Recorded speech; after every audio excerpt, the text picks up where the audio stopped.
मौलाना सिंधी सियासी हवाले से जेके मौलाना सिंधी प्रोग्राम ॾिना सब खां पहिरियां असां ॾिसूं जेको आहे भले सगीर जे अंदरि जंहिं महिल अंग्रेज़ आयो, अंग्रेज़ जे अचण खां पोइ जेकी उन जे 1857 में जंग आज़ादी थी उहा शिकस्त में तब्दील थी।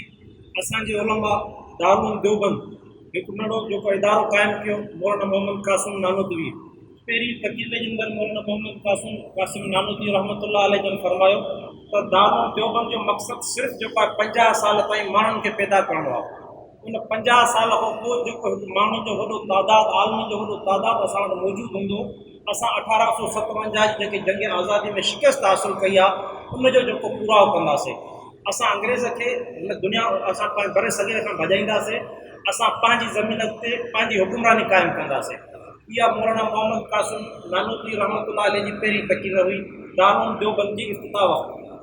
मौलाना मोहम्मद कासिम नानोतवी रहमतुल्लाह अलैह जो पहिरियों शागिर्द मौलाना महमूद शेखुल हिंद मौलाना महमूद हसन हुयो। शेखुल हिंद रहमतुल्लाह अलैह तक़रीबन 50 साल ताईं उहा ख़िदमत कई। 50 साल जीअं गुज़रियो त मौलाना शेखुल हिंद महमूद हसन रहमतुल्लाह अलैह जेके हिकिड़ो ख़्वाबु आयो ऐं उहे तक़रीरूं वरचाइनि पयूं उन ज़हन में त असुलु मक़सदु दारुल देवबंद जो छा हुयो। असां सिर्फ़ु तालीम तालुम में लॻी आहियूं। असुलु मक़सदु जेको बानी जेको दारुल देवबंद जो मौलाना कासिम नानोतवी रहमतुल्लाह अलैह उनजो मक़सदु इहो त असां अंग्रेज़ सां जेका टकर खाईंदासीं, असां अंग्रेज़ खां पंहिंजी हुकुमरानी हासिलु कंदासीं जेको ज़ुल्म ऐं जबर जे बुनियाद ते असांजे मथां हावी थियो आहे। त मौलाना शेखुल हिंद रहमतुल्लाह अलैह खे ॿ माण्हू जेको आहे नज़र आया जेके इन प्रोग्राम खे खणी हली सघनि पिया, इन प्रोग्राम खे सही सम्झी सघनि पिया। हिकिड़ो माण्हू मौलाना उबैदुल्लाह सिंधी जे छो त उनजो पंहिंजो शागिर्द हुयो। ॿियो माण्हू मौलाना मोहम्मद सादिक खॾीवार रहमतुल्लाह अलैह। इहे ॿ माण्हू उनखे नज़र आया। इन जो तालुक़ु सुल्ह सां हुयो त हे ई माण्हू जेको आहे सियासत में बसीरत बि रखनि था। हे ई माण्हू जेको आहे इन मुंहिंजो जेको मौलाना कासिम नानोतवी रहमतुल्लाह अलैह जे प्रोग्राम अॻिते खणी करे अंग्रेज़ सां टकराव जेको जी सूरत में हे ई माण्हू हाणे सघनि था।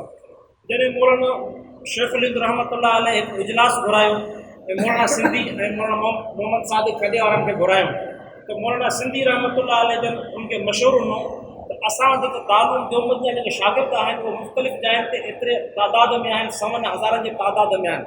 हिकु नंढड़ी तंज़ीम जेका वजूद में आणिजे ऐं जेको कमु थिए उन तंज़ीम जे माता थिए।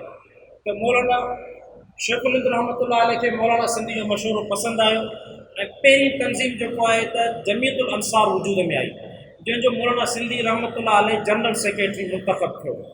मौलाना जब मुंतख़ब थियो त उन वक़्तु जेको आहे त तुर्की जे हवाले सां ख़िलाफ़त उस्मानी जी बका जो सुवालु हुयो।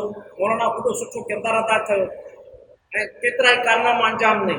उन खां पोइ मौलाना जेको आहे त बरे सगीर खे आज़ादु कराइण जे लाइ पाण जलावतन थी हिंदुस्तान अफ़गानिस्तान वञी पहुतो। अफ़गानिस्तान में पहिरीं कांग्रेस जेकी आहे वजूद जेको आहे त ज़ैली पार्टी जेको आहे त उन जेको लॉन्च कई अफ़गानिस्तान जे अंदरि। हाणे अफ़गानिस्तान खे ॿ दफ़ा मौलाना सिंधी रहमतुल्लाह अलैह अमीर हबीबुल्लाह खे अमीर अमानुल्लाह ख़ान खे तयारु कयो। तव्हां जेको आहे बरे सगीर में अंग्रेज़ में तो अटैक कयो ऐं अंग्रेज़ अमीर हबीबुल्लाह ऐं अमीर अमानुल्लाह इन शइ ते क़ाइल बि थी आहे। हाणे इन जे अकुल ऐं फ़हम ऐं फ़रासत में असां अंदाज़ो लॻाए सघूं था त बरे सगीर ॾिसो केतिरो वॾो इलाइक़ो आहे। अफ़गानिस्तान एतिरो आहे जेतिरो उन वक़्तु बि हुयूं साॻियूं उन जूं हदूं हुयूं ऐं उन वटि ताक़त छा हूंदी, उन वटि क़ुवत छा हूंदी। पर उन एॾी वॾी रियासत जे मुक़ाबले में उनखे क़ाइल करणु, तव्हां हिन जंग जो ऐलान कयो, असांजा माण्हू हेतिरा हुते मौजूदु आहिनि, जीअं तव्हां जंग जो ऐलान कंदो असां हिन अटैक कंदासीं, अंदरूं बग़ावत थींदी, नतीजो छा निकिरंदो असां अंग्रेज़ खे भॼाए छॾींदासीं। ऐं रेशमी रुमाल तारीख़ उनजो हिसो रही, अॻिते हली करे उहा जेका नाकाम रही। मक़सदु इहो आहे त मौलाना सिंधी जदोजहद कई अंग्रेज़ खे भॼाइण जे लाइ।